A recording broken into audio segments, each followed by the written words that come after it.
അസ്സലാമു അലൈക്കും വറഹ്മത്തുള്ളാഹി തആല വബറകാതുഹു. ഒരുപാട് ആളുകൾ ദുആ കൊണ്ട് വസിയത്ത് ചെയ്യുന്നതാണ്. കടങ്ങളാണ്, പ്രയാസത്തിലാണ്, ബുദ്ധിമുട്ടിലാണ് എന്നൊക്കെ പറഞ്ഞുകൊണ്ട് കടങ്ങൾ വീടിക്കിട്ടാൻ അള്ളാഹുവിൻ്റെ മഹത്തായ അസ്മാഉൽ ഹുസ്നയിൽപ്പെട്ട ഒരു ഇസ്മിനെയാണ് ഇന്ന് നിങ്ങൾക്ക് പരിചയപ്പെടുത്തി തരുന്നത്.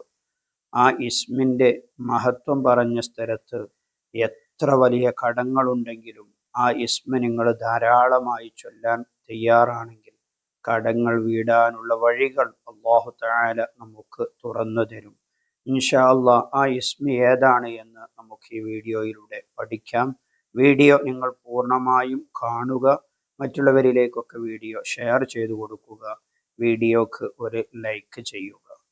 അള്ളാഹുവിൻ്റെ മഹത്തായ അസ്മാഉൽ ഹുസ്നയിൽപ്പെട്ട യാ ലത്തീഫ് എന്ന് പറയുന്ന ഇസ്മ, യാ ലത്തീഫു യാ അല്ലാഹ്, യാ ലത്തീഫു യാ അല്ലാഹ്, യാ ലത്തീഫു യാ അല്ലാഹ് എന്നിങ്ങനെയാണ് നാം ചൊല്ലേണ്ടത്.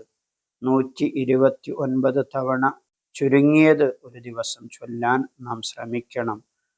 അത്രയെണ്ണം ചൊല്ലാൻ കഴിയാത്ത ആളുകൾ നിങ്ങൾക്ക് കഴിയുന്ന എണ്ണമെങ്കിലും നിത്യമായി ചൊല്ലാൻ വേണ്ടി ശ്രമിക്കണം. അതിൽ കൂടുതൽ ചൊല്ലാൻ കഴിയുന്ന ആളുകൾക്ക് കൂടുതലും ചൊല്ലാവുന്നതാണ്. കൂടുതൽ കടമുള്ള ആളുകൾ കൂടുതൽ ചൊല്ലാൻ വേണ്ടി ശ്രമിക്കുക. യാ ലത്തീഫ് എന്ന ഇസ്മിൻ്റെ അർത്ഥം വരുന്നത് കൂടുതൽ കൃപ ചെയ്യുന്നവൻ, കൂടുതൽ ദയ കാണിക്കുന്നവൻ എന്നൊക്കെയാണ്. ഒരുപാട് വിഷയങ്ങളിലൂടെ നമ്മിലേക്ക് കടങ്ങൾ വന്നുകൂടിയിട്ടുണ്ടാകും.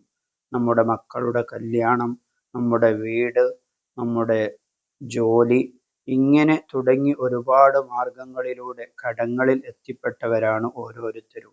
അള്ളാഹുവിൻ്റെ മഹത്തായ ഈ ഇസ്മിനെ ആത്മാർത്ഥതയോടെ അർത്ഥം ചിന്തിച്ചുകൊണ്ട് നിത്യവും നാം ചൊല്ലാൻ തയ്യാറായാൽ എത്ര വലിയ കടങ്ങളുണ്ടെങ്കിലും ആ കടങ്ങൾ വീട്ടാനുള്ള വഴികൾ അല്ലാഹു തആല നമുക്ക് തുറന്നു തരും. ഇൻഷാ അല്ലാഹ് ആത്മാർത്ഥതയോടെ അർത്ഥം ചിന്തിച്ചുകൊണ്ട് നാം ചൊല്ലുക.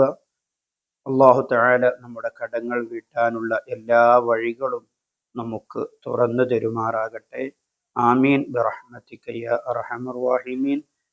വീഡിയോ പ്രിയപ്പെട്ടവരിലേക്കൊക്കെ ഷെയർ ചെയ്തു കൊടുക്കണമെന്ന് ഓർമ്മപ്പെടുത്തി മറ്റൊരു വീഡിയോയിൽ മറ്റൊരു വിഷയവുമായി നമുക്ക് വീണ്ടും കാണാം.